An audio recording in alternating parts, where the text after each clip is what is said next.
পতিতালয়ে গিয়েছিলাম নিজের শারীরিক তৃপ্তি মেটানোর জন্যে, কিন্তু সেখানে গিয়ে নিজের বোনকে দেহ ব্যবসায়ী হিসেবে দেখতে পাবো সেটা ভাবতে পারি নাই। চলুন পুরা কাহিনী শুনে ফেলি। ছেলেটির নাম ছিল হাসিব।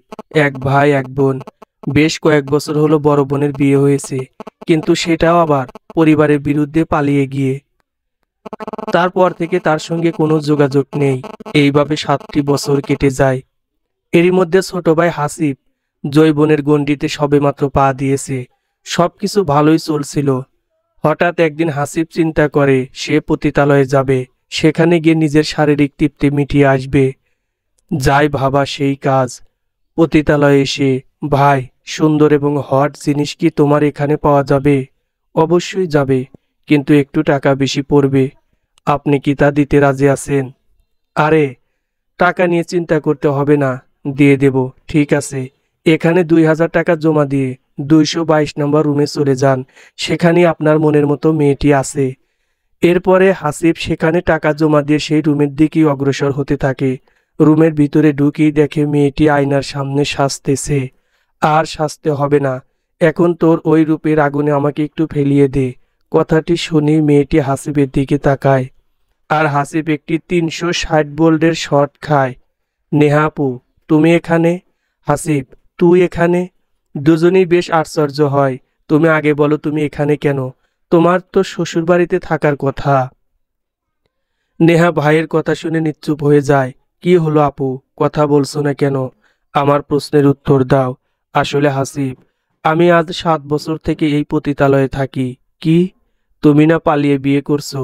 তাহলে এখানে কিভাবে 7 বছর ধরে থাকতে পারো?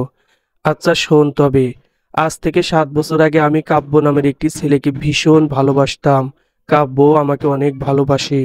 হঠাৎ একদিন কাব্য আমাকে বলে, নেহা চলো বিয়ে করে ফেলি, কারণ আমাদের ভালোবাসা। কে বলছে মেনে নেবে না? অবশ্যই মেনে নেবে, দেখিও তুমি।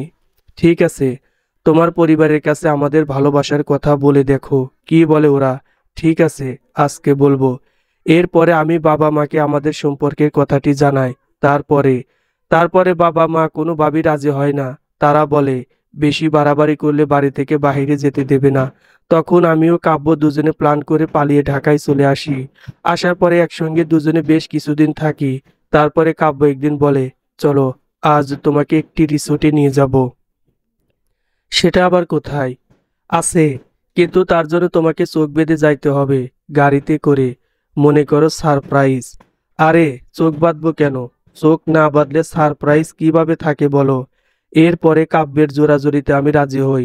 ধন্যবাদ বউ আমার। কখন যাবে? এখনই যাব। বাহিরে গাড়ি এসে আমাদের জন্য অপেক্ষা করতেছে। কি বলো, আমি তো কিচ্ছু জানি না এইসবের। কখন কি করলা, সব সারপ্রাইজ। এরপরে আমি চোখ বেঁধে গাড়িতে উঠতেই কেউ একজন আমার মুখের সামনে একটি রুমাল নিয়ে আসে, আর আমার জ্ঞান হারিয়ে যায়। এরপরে জ্ঞান ফেরার পরে আমি উপলব্ধি করি আমি একটি অন্ধকার রুমে। আর এটা বোঝার সাথে সাথে আমি চিৎকার শুরু করে দিই।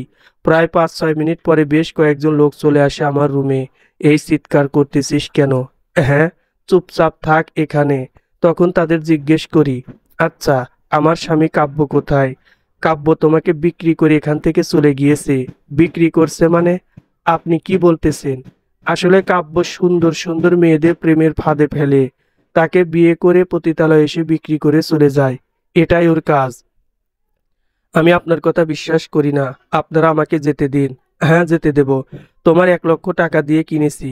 কিন্তু কোনো কিন্তু না, এখন এখানেই থাকতে হবে, আর দেহ ব্যবসা করতে হবে। আজ 7 বছর থেকে আমি এখানে ভাই। আমি চাইলেও যেতে পারি না বাসায়।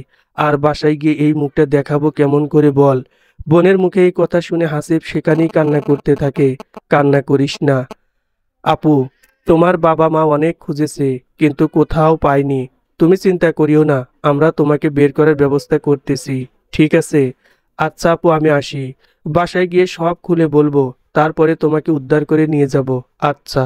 ভালোবাসা সুন্দর, কিন্তু এমন কাউকে ভালোবাসুন যে শরীরে 1 বিন্দু রক্ত থাকা পর্যন্ত আপনাকে আগলে রাখবে। এমন কাউকে বাসবেন না যে পরবর্তীতে নেহার মতো অবস্থা হয়। এটা একটি সত্যি কাহিনীর উপরে লেখা। ধন্যবাদ।